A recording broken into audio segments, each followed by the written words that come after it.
Replica monument there of Elijah, all these sorts of things. But there's a great spiritual lesson here as well that I think we need to listen to. And I'm not going to read the whole chapter, but just read a few verses here. And I'll spend more time reading about the defeat of the prophets of Baal. And Elijah said unto all the people, Come near unto me. And all the people came near unto him, and he repaired the altar of the Lord that was broken down. Elijah took 12 stones, that's interesting, according to the number of the tribes of the sons of Jacob, even to whom the word of the Lord came, saying, Israel shall be thine name. And with the stones he built an altar in the name of the Lord, and he made a trench about the altar as great as would contain 2 measures of seed. And he put the wood in order. Now cut the bullock in pieces and laid him on the wood, and said, Fill 4 barrels with water, and poured on the burnt sacrifice and on the wood. And he said, Do it the second time. They did it the second time. He said, Do it the third time. They did it the third time. The water ran around about the altar, and he filled the trench also with water. And it came to pass at that time of the offering of the evening sacrifice that Elijah the prophet came near and said, Lord God of Abraham, Isaac, and of Israel, let it be known this day that thou art God in Israel, and that I am thy servant, and that I have done all these things at thy word.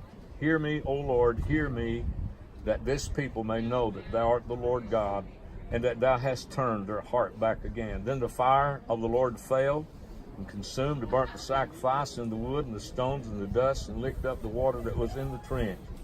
When all the people saw it, they fell on their faces, and they said, The Lord, he is the God, the Lord, he is the God. The people did not answer him a word. Here's the question. Why wouldn't they answer him a word? They weren't committed. That's a good point. That phrase carries with it in the Hebrew a teeter-totter. Up, down, in, out. But think For about or it. against. It's not just that they weren't committed. It was they wanted to see who won before they picked sides. Okay. Let me give you this from history. What magicians and false gods would do, they would dig tunnels under the ground, and they would have the gases, and they would light them to where there was fire. So what he did, he made sure that they all knew this was not some kind of magic trick. Yeah. This was God getting ready to show. This is the Valley of Armageddon, or the Jezreel Valley. This is the view from the top of Mount Carmel.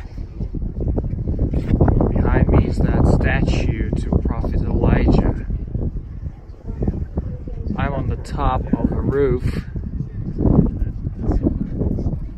overseeing the valley. It's a pity to leave this spot. This wonderful vista.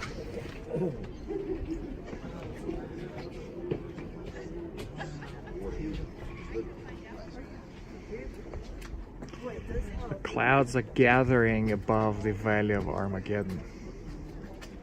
Through this door you can get to the rooftop, from where I have just taken several shots of the Valley of Armageddon. This is a small garden area. Lots of tourists this morning, even on such a rainy and chilly day. On the way out, I said,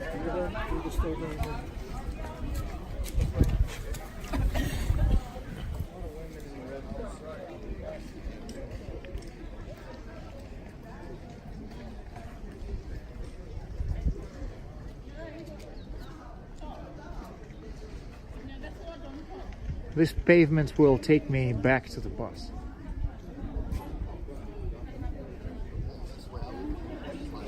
An olive garden, olive tree garden. And our next stop is Megiddo, one of the ancient chariot cities of King Solomon.